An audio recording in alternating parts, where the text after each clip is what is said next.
मुगल भारत किस इरादे से आए थे? मुगलों का संपूर्ण इतिहास। भारत के इतिहास में मुगलों के बिना बता पाना मुश्किल है। मुगलों ने भारत में 300 सालों से भी अधिक समय तक राज किया। बाबर, अकबर और शाहजहां से लेकर बहादुर शाह जफर तक कई मुगल शासकों ने दिल्ली की राजगद्दी से भारत में शासन किया, लेकिन कई सवाल आज भी इतिहास के पन्नों से गायब हैं। आखिर मुगल भारत क्यों आए थे? मुगलों ने भारत में अपना साम्राज्य कैसे स्थापित किया? राजपूतों और मराठा के रहते हुए कैसे विदेशी ताकतों ने भारत में इतने लंबे समय तक राज किया? आखिर क्या है मुगलों के इतिहास की असली कहानी? आइए इसके बारे में थोड़ा विस्तृत में समझते हैं। दोस्तों, अगर बाबर हिंदुस्तान नहीं आता तो भारत में मुगल साम्राज्य की स्थापना नहीं हो पाती। भारत में कभी लाल किला, ताजमहल जैसी भव्य इमारतें भी नहीं होती। बाबर का असली नाम जहीरुल मोहम्मद था। उसका जन्म 14 फरवरी 1483 को फरजाना में हुआ था। फरजाना आज के समय में उज्बेकिस्तान के अंतर्गत आता है। बाबर को तैमूर और चंगेज खान का वंशज भी माना जाता है। महज 12 साल की उम्र में बाबर ने फरजाना की राजगद्दी संभालनी शुरू कर दी थी। यह बात बाबर के कुछ रिश्तेदारों और अंकल को अच्छी नहीं लगी और उन्होंने बाबर को हटाने के लिए षड्यंत्र रचने शुरू कर दिए। बाबर को फरजाना और समरकंद से निकाल दिया गया था। कई सालों बाद 1504 में बाबर ने अफगानिस्तान के काबुल को जीतकर अपनी सत्ता स्थापित की, लेकिन बाबर काबुल में संतुष्ट रहने वाला नहीं था। वह अपने साम्राज्य का विस्तार करना चाहता था। बाबर को यह बात अच्छी तरह से समझ थी कि साम्राज्य बढ़ाने के लिए उसे बहुत सारा धन और संपत्ति चाहिए होगी, और उस समय भारत के पास इतना धन था जो शायद ही किसी अन्य जगह पर मौजूद था। उस समय भारत को पूरी दुनिया में सोने की चिड़िया के नाम से जाना जाता था। 1525 में बाबर ने भारत में घुसने की योजना पर काम करना शुरू किया। भारत को अपनी ताकत के तहत लाने और यहां अपना शासन स्थापित करने के उद्देश्य से उसने भारत की ओर रुख किया। उस समय हिंदुस्तान में लोदी वंश के राजा इब्राहिम लोदी का शासन था। वहीं राजस्थान में राजपूतों का प्रभुत्व था और दक्षिण में विजयनगर साम्राज्य अपनी शक्ति बढ़ा रहा था। इब्राहिम लोदी का स्वभाव बहुत सनकी था। उसे सत्ता से हटाने के लिए उसके चाचा अलाउद्दीन लोदी और पंजाब के गवर्नर दौलत खान ने एक साजिश बनाई और काबुल से बाबर को भारत आने का निमंत्रण भेजा। बाबर को तो जैसे इस मौके का इंतजार था और तुरंत अपनी सेना के साथ वह भारत की ओर बढ़ चला। 15 दिसंबर 1525 को बाबर ने सिंधु नदी पार की। बाबर के पास केवल 12,000 सैनिकों की सेना थी। सिंधु नदी पार करते ही बाबर ने पंजाब क्षेत्र पर अपना कब्जा करना शुरू कर दिया। बाबर के पास एक मजबूत सेना थी जिसमें तोपखाने और बारूद, गन पाउडर भी शामिल था, जो उसे युद्ध में अतिरिक्त ताकत प्रदान करते थे। बैटल ऑफ पानीपत भारत की धरती पर लड़ा गया पहला युद्ध था जिसमें गन पाउडर का इस्तेमाल किया गया था। बाबर एक कुशल सैन्य कमांडर था और उसे युद्ध का बहुत अच्छा अनुभव था। उसकी रणनीति भी अत्यंत प्रभावशाली थी। दूसरी ओर इब्राहिम लोदी के पास 1 लाख सैनिकों की विशाल सेना थी, जिसमें पैदल सैनिक, हाथी, घोड़े और बैलगाड़ियां सभी शामिल थीं। इतनी बड़ी सेना को देखकर भी बाबर का साहस कमजोर नहीं पड़ा। वह एक बहादुर योद्धा के रूप में जाना जाता था। काबुल, अफगानिस्तान और उज्बेकिस्तान में आज भी बाबर को एक महान योद्धा के रूप में सम्मानित किया जाता है। कई स्थानों पर उसके पुतले भी लगे हुए हैं और वहां के लोग यह जानते हैं कि बाबर ने बहुत कम सैनिकों के साथ भारत पर विजय प्राप्त की थी। पानीपत दिल्ली से लगभग 60 किलोमीटर दूर स्थित है और आज के समय में यह हरियाणा का हिस्सा है। बाबर ने इब्राहिम लोदी को युद्ध के लिए चुनौती देना शुरू किया। उसने पहले ही अपनी रणनीति तैयार कर ली थी। बाबर ने दुश्मन के इलाके में एक खाई खुदवाई जिससे लोदी की सेना फैल न सके और बाबर की सेना को एक अच्छा मौका मिल सके। बाबर की सेना के कुछ सैनिकों ने कहा कि हमें पीछे हट जाना चाहिए, लेकिन बाबर ने दृढ़ता से मना कर दिया। उसने कहा, हम इतनी दूर तक आए हैं, अब दिल्ली पर विजय प्राप्त किए बिना वापस नहीं जाएंगे। बाबर अपनी सेना की योजना बहुत ही प्रभावी तरीके से बनाता था। सबसे आगे स्काउट्स तैनात होते थे जो दुश्मन की गतिविधियों की जानकारी बाबर तक पहुंचाते थे। इसके बाद बैलगाड़ियां लाइन में खड़ी की जाती थीं, जिन्हें चमड़े की बेल्ट से बांध दिया जाता था और उनके बीच थोड़ा थोड़ा गैप छोड़ा जाता था। इन गैप्स में सैनिक तीर कमान लेकर खड़े रहते थे और बीच बीच में तोपखाने तैनात होते थे। सैनिकों के पास जो तीर कमान होते थे वे साधारण नहीं थे। उनकी डोरी खींचने के लिए बहुत ताकत लगती थी और एक तीर 600 मीटर की दूरी तक जा सकता था, जो लगभग 7 फुटबॉल स्टेडियम के बराबर है। हर 5 सेकंड में सैनिक तीर चला सकते थे और एक तीर 4000 पाउंड का बल उत्पन्न कर सकता था। बाबर के पास एक अच्छी तरह से संगठित सेना थी। दूसरी ओर लोदी की सेना ने भी मैदान में अपना डेरा डाल लिया था, जिसमें 1 लाख से अधिक सैनिक थे। हालांकि इतिहासकारों ने लोदी की सेना को सेना के बजाय एक मेले जैसा बताया। बाबर और लोदी दोनों ही सामने वाली सेना के पहले आक्रमण का इंतजार कर रहे थे। बाबर यह जानता था कि अगर उसने पहले हमला किया तो उसकी जीत की संभावना कम हो सकती है। 19 अप्रैल 1526 की रात को बाबर ने अपनी सेना की एक छोटी टुकड़ी को लोदी के कैंप में भेजा।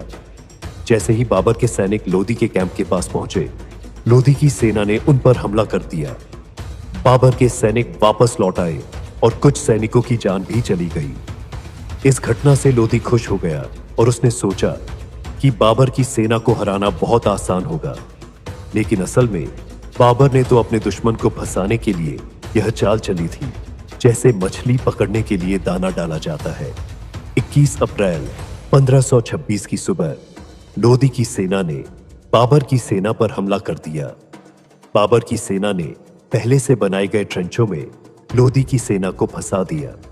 उन ट्रेंचों से बाहर निकलने में लोदी की सेना को जितना समय लगा, उतनी देर में बाबर ने तोपों का आदेश दे दिया। लोदी ने अपनी सेना में सबसे आगे 300 हाथी तैनात किए थे, यह सोचकर कि हाथी जल्द ही सामने वाली सेना को रौंद देंगे। लेकिन इसका उल्टा हुआ। तोपों की आवाज सुनकर हाथियों ने अपना संतुलन खो दिया और वे अपनी ही सेना को नुकसान पहुंचाने लगे। कई सैनिक हाथियों के पैरों तले आकर मारे गए। साथ ही तोपखाने से भी लोदी की सेना को भारी नुकसान हुआ। थोड़ी देर में बाबर की सेना पूरी तरह से लोदी की सेना पर हावी हो गई। कई घंटों तक युद्ध चलता रहा और शाम होते होते लोदी मारा गया। उसका कटा हुआ सिर बाबर के सामने लाकर पेश कर दिया गया। इस युद्ध के बाद बाबर को अपार धन दौलत प्राप्त हुई। इतिहासकारों के अनुसार बाबर ने वह सारा धन जनता में वितरित कर दिया और इसके बाद जनता ने उसे कलंदर उपाधि दी। सन 1926 में 43 साल की उम्र में बाबर ने दिल्ली में मुगल सल्तनत की स्थापना की। लोदी को हराने के बाद राजपूतों ने उसका विरोध किया। पानीपत की लड़ाई के बाद बाबर ने 3 प्रमुख युद्ध लड़े, battle of Khanwa, battle of Chanderi और बैटल ऑफ खागरा घोर। उसने इन तीनों युद्धों में जीत हासिल की। हुमायूं को दिल्ली का बादशाह बनाया गया। हुमायूं के 3 और भाई थे, जिन्हें अलग अलग राज्यों की जिम्मेदारी दी गई थी। हुमायूं एक शांत स्वभाव के बादशाह माने जाते थे और वह कोई भी निर्णय सोच समझकर लिया करते थे। लेकिन उनके भाइयों का मन हमेशा षड्यंत्रों में ही लगा रहता था। तीनों भाई मिलकर यह योजना बनाते थे कि हुमायूं से दिल्ली का तख्त कैसे छीना जाए और कई बार भाइयों के बीच संघर्ष भी हुआ। हुमायूं पर कई बार जानलेवा हमले हुए। सन 1539 में चौसा में हुमायूं की भीषण लड़ाई हुई और 1540 में बिलग्राम में भी युद्ध हुआ। इस युद्ध में हुमायूं को हार का सामना करना पड़ा और शेरशाह ने विजय प्राप्त की। युद्ध में हार के कारण हुमायूं को अपनी जान बचाकर भारत से भागना पड़ा। कुछ समय तक वह सिंध में भेष बदल कर रहे। इस दौरान हुमायूं ने हमीदा बानो से शादी की और मोहम्मद जलालुद्दीन अकबर को जन्म दिया। करीब 15 साल तक भारत से बाहर रहने के बाद हुमायूं ने अपनी विशाल सेना तैयार की थी। 1555 में हुमायूं ने फिर से दिल्ली पर कब्जा किया, लेकिन उसी साल लाइब्रेरी में सीढ़ियां चढ़ते वक्त उसका पैर फिसल गया और उसकी मृत्यु हो गई। हुमायूं की मौत के बाद मुगल साम्राज्य लड़खड़ा गया और राजा हेमू ने दिल्ली पर आक्रमण कर दिया। उस समय अकबर की उम्र केवल 12 साल थी और वह राजा हेमू की सेना के आगे कुछ नहीं कर पाया। लेकिन मुगलों के पास एक वफादार सेनापति था जिसका नाम बैरम खान था।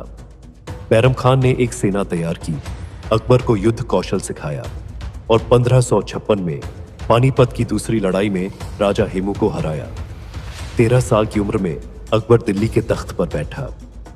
अकबर एक धर्मनिरपेक्ष शासक माना जाता था। उसने राजा बनने के बाद लोगों का दिल जीतने की शुरुआत की। 1568 में उसने चित्तौड़ पर विजय प्राप्त की, लेकिन इसके लिए उसे काफी मेहनत करनी पड़ी। दिल्ली पर कब्जा करने के बाद अकबर ने राजस्थान को जीतने की योजना बनाई, क्योंकि राजस्थान के राजपूत बहुत बहादुर माने जाते थे। अकबर जानता था कि यदि राजस्थान को जीत लिया तो पूरे हिंदुस्तान पर शासन करना आसान हो जाएगा। राजस्थान के कारीगरों को हथियार बनाने में महारत थी, जबकि अकबर की सेना में दमशम स्टील से बने हथियार इस्तेमाल होते थे, जो खासकर जंग में दुश्मन का सीना छलनी करने के लिए बनाए जाते थे। अकबर अपने हाथियों को भी चीरा बख्तर नामक लोहे का कवच पहनाता था। उसे हाथियों से बहुत प्रेम था। यदि किसी को मौत की सजा देनी होती थी तो उसे हाथियों के पैरों के नीचे कुचलवा देता था। चित्तौड़ राजस्थान का सबसे मजबूत साम्राज्य था और इसका किला अभेद्य माना जाता था। वहां तक पहुंचने के लिए अकबर ने एक विशेष योजना बनाई। उसने एक सुरंग खोदी जिससे उसकी सेना किले तक पहुंच सकी। चित्तौड़ का किला एक पहाड़ी पर स्थित था और वहां तक सीधे पहुंचना संभव नहीं था। दूर से ही चित्तौड़ के सैनिक दुश्मन की सेना को देख लेते थे और ऊपर से तीरों की बौछार कर देते थे। लेकिन अकबर के मन में जीत का उत्साह था और लगातार प्रयासों के बाद 25 फरवरी 1528 को उसने चित्तौड़ का किला जीत लिया। इस जीत के बाद उसका साम्राज्य 25 लाख वर्ग किलोमीटर तक फैल गया। उसकी सेना ने मैच लॉक बंदूकों का भी इस्तेमाल शुरू कर दिया, जो दूर से दुश्मन की सेना में आतंक मचाने के लिए प्रसिद्ध थीं। अकबर की कई बंदूकें आज भी म्यूजियम्स में सहेजी जा रही हैं। अकबर को आर्किटेक्चर का गहरा शौक था। उसने दिल्ली से 250 किलोमीटर और आगरा से करीब 40 किलोमीटर दूर फतेहपुर सिकरी नामक एक नया शहर बनवाया। इस शहर में कई बाग और महल बनाए गए थे और अकबर अपनी राजधानी यहां स्थानांतरित करना चाहता था। फतेहपुर में पानी की कमी ना हो, इसके लिए उसने डैम बनवाए और किले तक पानी पहुंचाने के लिए इंजीनियरों की मदद से विशेष मशीनें तैयार करवाईं। उन मशीनों को उस समय इंजीनियरिंग का अद्वितीय उदाहरण माना जाता था। कहा जाता है कि अकबर ने खुद इस शहर का नक्शा तैयार किया था और शहर निर्माण में उसने खुद भी मजदूरों के साथ कुछ समय काम किया। फतेहपुर सिकरी को बसाने में कुल 16 साल लगे, लेकिन दुर्भाग्यवश यह शहर जल्दी ही वीरान हो गया। दोस्तों, अकबर एक बहुत ही समझदार और दूरदर्शी बादशाह था, लेकिन वह पढ़ा लिखा नहीं था। उसने हिंदुओं पर लगने वाले जजिया कर को समाप्त कर दिया था। साल 1605 में अकबर की फूड पॉइजनिंग के कारण मृत्यु हो गई। अकबर के बाद सलीम ने दिल्ली की सत्ता संभाली। सलीम एक अय्याश और विलासी व्यक्ति था। उसे अपना नाम भी पसंद नहीं था और उसने अपना नाम बदलकर जहांगीर रख लिया। जहांगीर को अन्याय और जुल्म से सख्त नफरत थी। वह गुनहगारों को कड़ी और क्रूर सजा दिया करता था। जहांगीर ने अपने जीवन में कुल 20 शादियां की थीं और मानबाई उसकी सबसे प्रसिद्ध पत्नी बनी। हालांकि जहांगीर का दिल सबसे ज्यादा नूरजहां के लिए धड़कता था। जहांगीर के शासनकाल में ही अंग्रेजों ने भारत में आकर ईस्ट इंडिया कंपनी की स्थापना की थी और व्यापार करने की अनुमति मांगी थी। जहांगीर की 20 पत्नियों से कई संतानें हुई, लेकिन उसका केवल एक बेटा ही जीवित रहा, जिसका नाम खुर्रम खान यानी शाहजहां रखा गया। सन 1627 में जहांगीर की मृत्यु के बाद शाहजहां दिल्ली का बादशाह बना। शाहजहां के शासनकाल में दिल्ली और पूरे भारत में तेजी से विकास हुआ। उस समय दुनिया के 1/4 सामान का उत्पादन भारत में हो रहा था।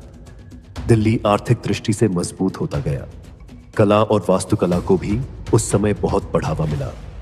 शाहजहां के आदेश पर कई ऐतिहासिक और अद्वितीय निर्माण हुए, जैसे मोती मस्जिद, ताजमहल, दिल्ली का लाल किला, दीवान आम और दीवान खास, जो अब तक प्रसिद्ध है।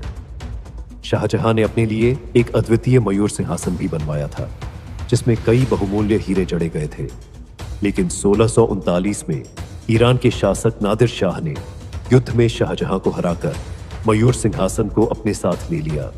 जब शाहजहां वृद्ध होने लगे तो उन्होंने अपने राज्य का प्रबंधन अपने बेटों को सौंपने का निर्णय लिया। शाहजहां ने अपने बड़े बेटे दारा शिकोह को दिल्ली की राजगद्दी दी।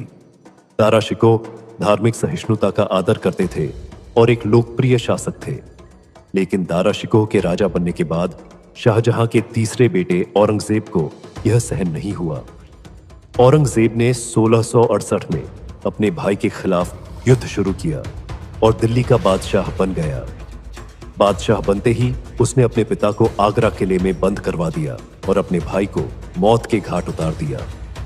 औरंगजेब की क्रूरता का अंदाजा इस बात से लगाया जा सकता है कि भाई की मौत के बाद उसका सिर काटकर औरंगजेब अपने पिता के पास ले गया था। औरंगजेब के बादशाह बनने के बाद हिंदुओं पर अत्याचार शुरू हो गए। उसने जगह जगह मंदिरों को तोड़कर मस्जिदों का निर्माण कराया और कई हिंदुओं का जबरन धर्म परिवर्तन कराया।